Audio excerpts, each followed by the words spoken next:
నిర్మాణ కార్మిక సంఘం జిల్లా కౌన్సిల్ సమావేశాన్ని ఆదివారం ఆదిలాబాద్ సిపిఐ కార్యాలయంలో నిర్వహించారు. ఈ సమావేశానికి సంఘం రాష్ట్ర ఉపాధ్యక్షుడు రాజు హాజరయ్యారు. భవన నిర్మాణ కార్మికుల సమస్యల పరిష్కారానికి ప్రతి ఒక్కరూ కృషి చేయాలని కోరారు. సిఎస్సి సెంటర్లను రద్దు చేయాలని డిమాండ్ చేశారు. సెప్టెంబర్ 1న చల్లో ఢిల్లీ కార్యక్రమాన్ని చేపడుతున్నామని, జంతర్ మంతర్ వద్ద జరిగే ధర్నా కార్యక్రమాన్ని విజయవంతం చేయాలని కోరారు.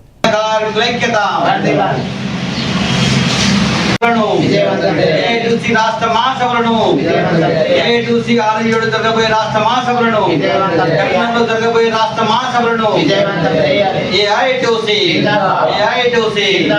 ఈరోజు భవన నిర్మాణ కార్మిక సంఘం యొక్క జిల్లా కార్యవర్గ సమావేశం ఏర్పాటు చేయడం జరిగింది.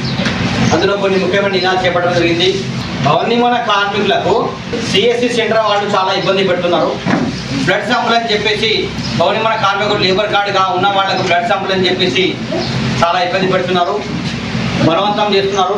ఇది సరైనది కాదు. ఇది నిర్మాణ రంగంలో పనిచేసే కార్మికులకు మేము ఒకటి పిలుపుకోవడం జరిగింది. ఏంటంటే సిఎస్సి సెంటర్ల ద్వారా ఈ బ్లడ్ శాంపుల్ ద్వారా భవన నిర్మాణ కార్మికులు ఒరిగేది ఏమీ లేదు, లాభం ఎటువంటి అంతకన్నా లేదు. కనుక ఈ సిఎస్ సెంటర్లని మనము ఎదుర్కొనే అవసరం ఎంతైనా ఉన్నది. కాబట్టి ఎవరు కూడా బ్లడ్ శాంపుల్ ఇచ్చే అవసరం లేదు.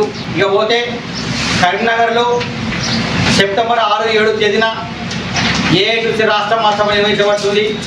అందులో కొన్ని భవన నిర్మాణ కార్మికుల సంక్షేమ బోర్డుల విషయంపై కొన్ని ముఖ్యమైన కీలక నిర్ణయాలు తీసుకోబడుతుంది. కాబట్టి నిర్మాణ రంగంలో కార్మికులు అధిక సంఖ్యలో పాల్గొని విజయవంతం చేయాలి. అంతేకాకుండా సెప్టెంబర్ 1న ఢిల్లీలో జంతర్ మంతర్ దగ్గర భారీ ఎత్తున దేశవ్యాప్తంగా ధర్నా చేపట్టడం జరుగుతుంది.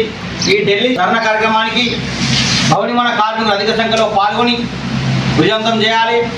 అంతేకాకుండా నిర్మాణ రంగంలో పనిచేసే కార్మికులు రాష్ట్ర వ్యాప్తంగా, జిల్లా వ్యాప్తంగా, ప్రతి ఊళ్ళో, ప్రతి గ్రామంలో, ప్రతి ఇంటింటికి ఈ మైగ్రేషన్ వర్కర్స్ అందరూ గుమిగూడడం జరిగింది.